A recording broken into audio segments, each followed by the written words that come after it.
Amados hermanos, una vez más nos encontramos para compartir nuestras lecturas diarias hoy en nuestro podcast número 11 de esta serie de lecturas diarias que estamos siguiendo para leer la Biblia en un año conforme al plan de lecturas de Robert Murray M'Cheyne. Ahora enfocándonos en el tema de la promesa de Dios. Nuestro Dios es un Dios que se ha complacido en hacer una serie de promesas a su pueblo que Él ha cumplido a lo largo del tiempo. Nuestro Dios es un Dios fiel, es un Dios confiable y es un Dios que ha hecho promesas, las ha cumplido y de la misma manera las que aún quedan por cumplir nos garantiza que las ha de cumplir.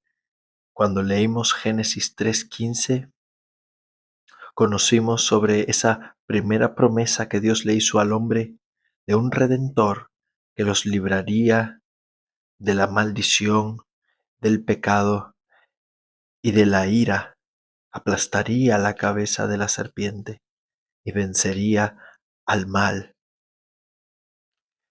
De esa misma manera, ahora, al comenzar el primer capítulo de la segunda sección del libro de Génesis, el capítulo 12, comienza el desarrollo del cumplimiento de esta promesa. Hasta aquí estaba la historia de la humanidad y a partir de aquí hasta el capítulo 50, el libro se concentra en la historia de una familia, 4 patriarcas, Abraham, Isaac, Jacob y José, donde se muestra la promesa de Dios guardada y transmitida de generación a generación.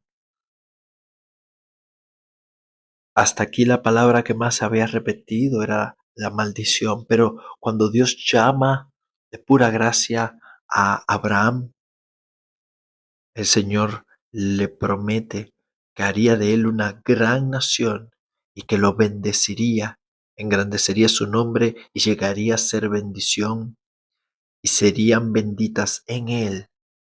Más adelante añade en su simiente, la cual es Cristo, dice Pablo en Gálatas capítulo 3, en su simiente habrían de ser benditas todas las familias de la tierra. Esa simiente de Abraham prometida revertiría la maldición de la Torre de Babel, revertiría las maldiciones de el jardín del Edén,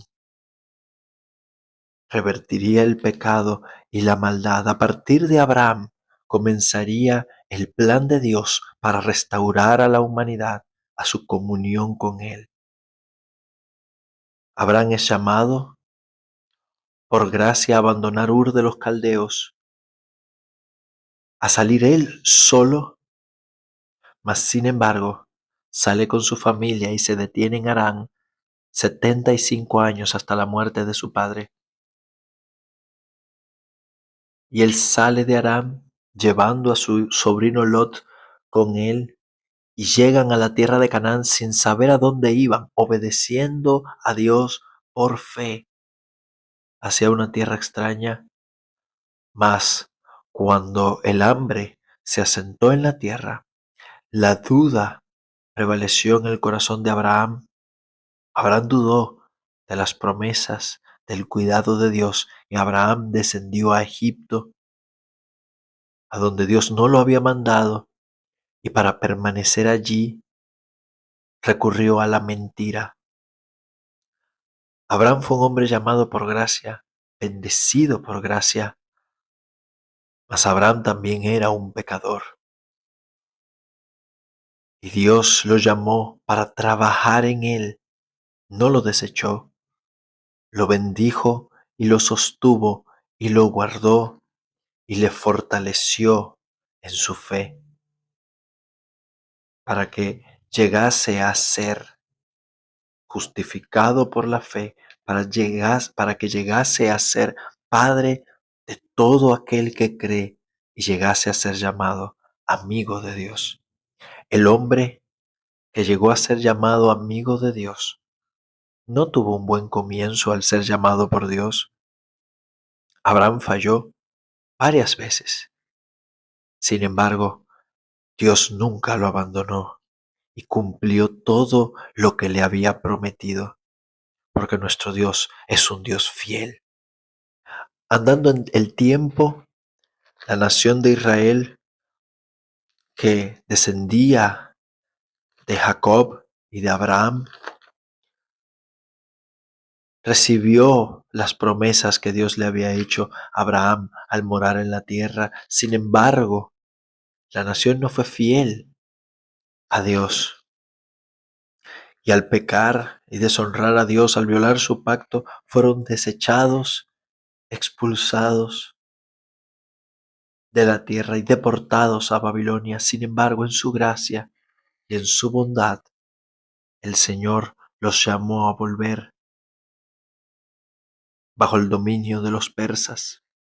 Restauró el templo bajo Zorobabel, restauró la vida espiritual de la nación bajo Esdras, pero todavía faltaba la restauración de la identidad política de la nación que se encontraba sometida bajo el imperio persa y bajo continuos peligros.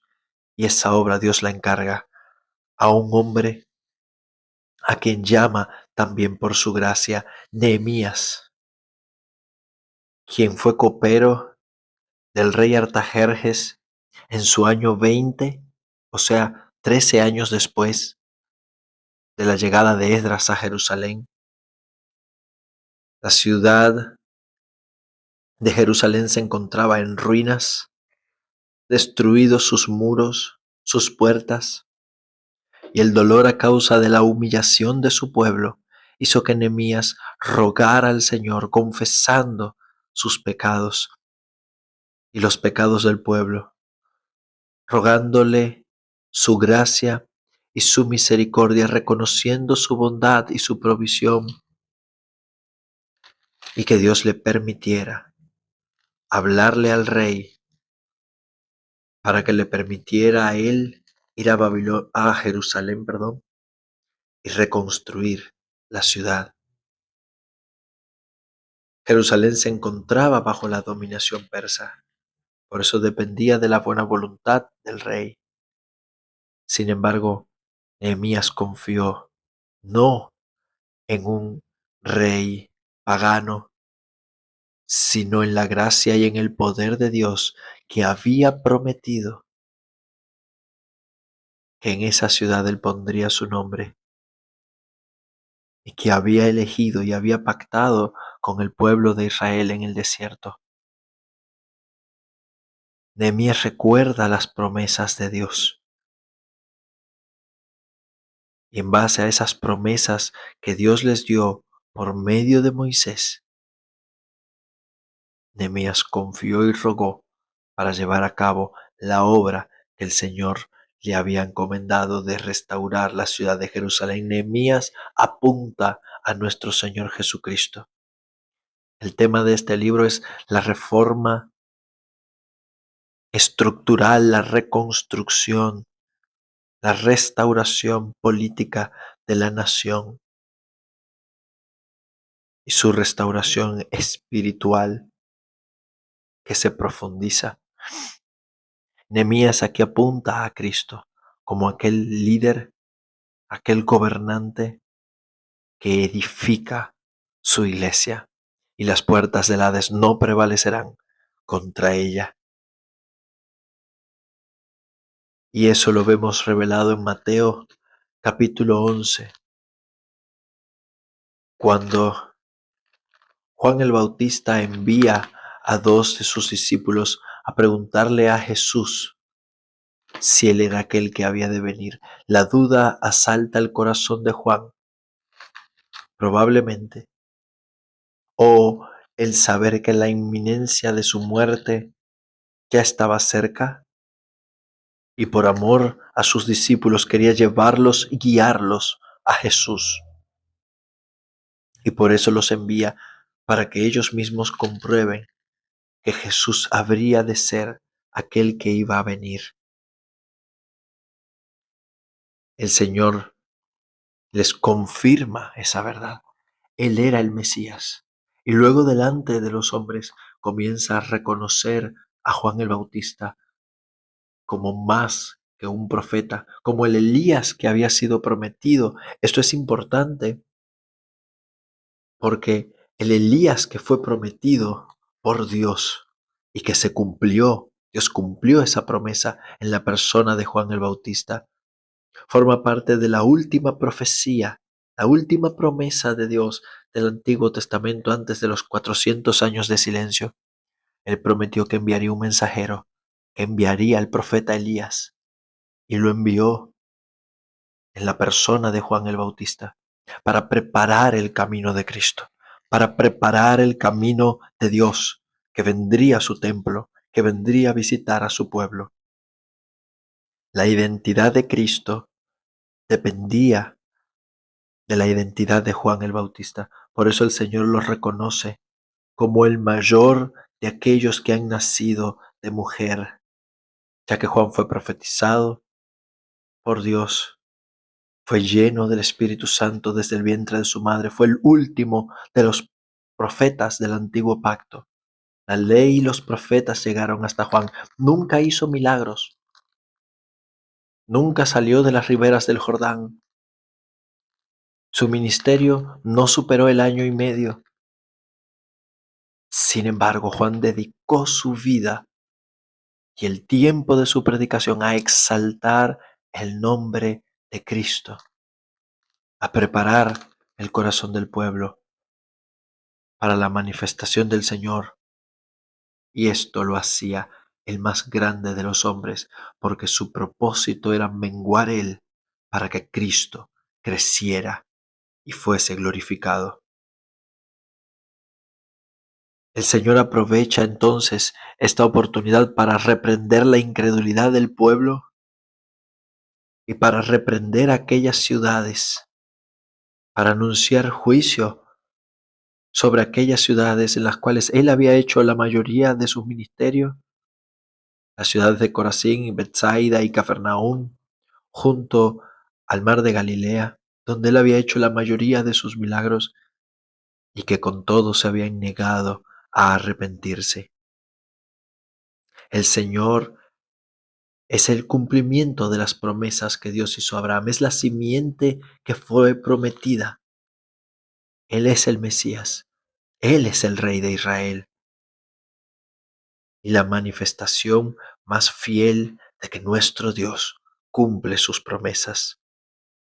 De la misma manera que Cristo vino una vez para morir por los pecados de su pueblo, así Él ha prometido que vendrá por segunda vez para salvar a los que esperan en Él.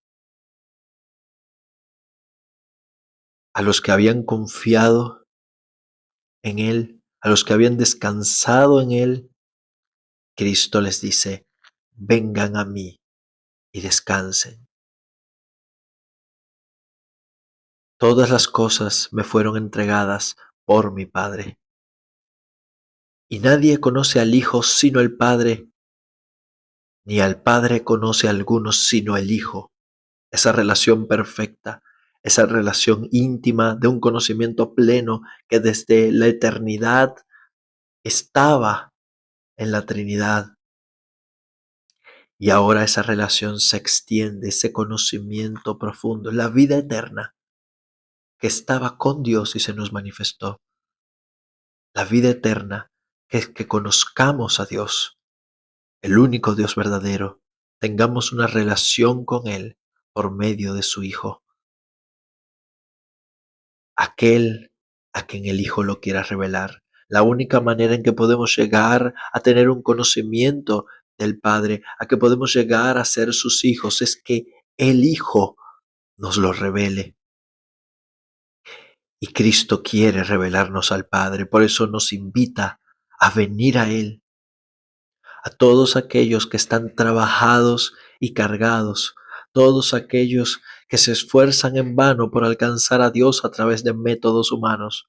todos aquellos que están esclavizados por medios que no salvan, todos aquellos que estaban sometidos por la religión muerta, ritualista de los fariseos, todos aquellos que se encuentran sometidos a la esclavitud de sus propios deseos, todos aquellos que se encuentran sometidos al temor, a la ansiedad, a la depresión, a los padecimientos de este mundo tan cambiante, de este mundo tan complejo, a todos los que estén trabajados y cargados.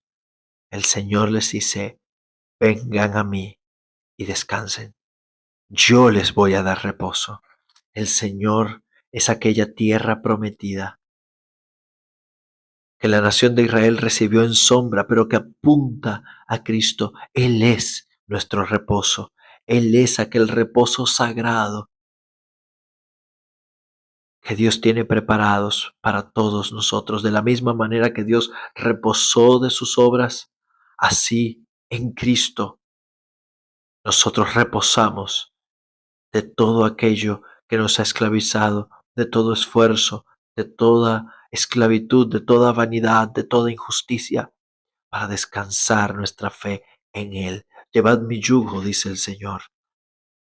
Aprendan de mí, imítenme, síganme, que yo soy manso y humilde de corazón. De esa misma manera nos manda, y la principal característica de un creyente es la mansedumbre y la humildad, porque somos discípulos de aquel que es manso y humilde de corazón y nos promete que hallaremos descanso para nuestras almas. Oh amados hermanos, nuestro Señor es fiel a sus promesas. Descansa en Él, ven a Él, acércate a Él, refúgiate en Él en todo momento, en tu dolor, en tu aflicción, en tu carga, en tu queja, en tu duda, en tu ansiedad, en tu depresión, en tus tentaciones. Ven a Él y descansa, porque Él ha prometido que hallarás descanso para tu alma. Conocerás al Padre, tendrás plena comunión con Él por causa de Cristo. Y esas promesas son fielmente consumadas y manifestadas, aquella obra de la redención que Dios comenzó en Abraham, aquella obra de la restauración, de la bendición a todas las familias de la tierra que Dios comenzó en Abraham, esa misma obra se extiende a la nación de Israel, la primera de las familias de la tierra que fue guardada, preservada, restaurada por Dios. Esa obra se manifiesta en Cristo, es consumada por Cristo en la cruz. Y esa misma obra se extiende a todas las naciones. En Hechos capítulo 11, luego de predicarle el Evangelio a Cornelio y a su familia, gentiles romanos, el apóstol Pedro regresa a Jerusalén y es confrontado temporalmente por la iglesia, quien había sabido que había comido y había dormido entre gentiles. Pedro les informa de todo lo que había acontecido, cómo el Espíritu Santo había guiado poderosamente todo lo acontecido, el éxtasis que él tuvo, la visión del ángel que visitó a Cornelio, la misma voz del Espíritu que lo hizo ir a Cesarea y cómo por medio de la predicación del Evangelio y solo por medio de ella el Espíritu Santo se derramó con poder, como había ocurrido en Pentecostés, sobre los gentiles que estaban allí reunidos. Pedro mismo dice recordar las palabras del Señor cuando dijo, Juan ciertamente bautizó en agua, mas vosotros seréis bautizados con el Espíritu Santo. Si Dios les concedió también el mismo don que a nosotros, la llenura del Espíritu, que hemos creído en el Señor Jesucristo, aquellos que eran de las naciones, aquellos que no formaban parte de la nación de Israel, habían recibido el mismo don, ahora por medio de la fe. ¿Quién era yo, dice Pedro, para estorbar a Dios? Y todos se maravillaron, siendo con que también a los gentiles Dios les ha dado. El arrepentimiento viene de Dios. Dios les ha dado arrepentimiento para vida. Paralelamente, retoma los sucesos posteriores a la muerte de Esteban, cuando los discípulos fueron esparcidos, y continúa narrando cómo el Evangelio llega a Antioquía de Siria, quien fue en realidad la iglesia madre de las misiones y del alcance a los gentiles. En esta iglesia la palabra de Dios abundó, y cuando lo escucharon en Jerusalén enviaron a Bernabé. Cuando llegó vio la gracia de Dios y se regocijó y exhortó a todos que con propósito de corazón, qué hermosa exhortación, con propósito de corazón, con dedicación, con intención del corazón permanezcamos fieles a Dios, porque era un varón bueno, lleno del Espíritu Santo y de fe, y una gran multitud se convirtió, y Bernabé entonces va y busca a Saulo. Y quiero que nos detengamos un segundo brevemente antes de terminar. Amados hermanos, ¿cómo fue que surge la iglesia de Antioquía? Porque predicaron el Evangelio, llegaron de esta ciudad huyendo de Jerusalén, los que fueron esparcidos después de la muerte de Esteban. ¿Quién los estaba persiguiendo? Saulo. Y ahora Bernabé va y busca al mismo perseguidor para que sea uno de los líderes de esta iglesia. Y se congregaron todo un año.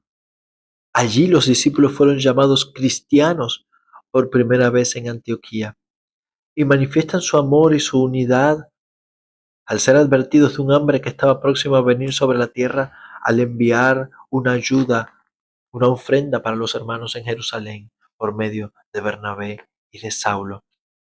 Es la llenura del Espíritu Santo, es la gracia de Dios lo que llevó a estos creyentes que llegaron a Antioquía con temor a predicar el Evangelio, a fundar una iglesia, una comunidad de creyentes vivos de tal punto que llegaron a ser llamados cristianos, o sea, pequeños Cristos, ya que imitaban a su Señor a tal grado que terminaron perdonando y recibiendo como hermano y líder al perseguidor irresponsable de que ellos estuvieran allí. Es la gracia y la mano del Señor, amados hermanos, guiando a su pueblo, porque nuestro Dios es un Dios fiel que siempre cumple sus promesas. Que el Señor les bendiga.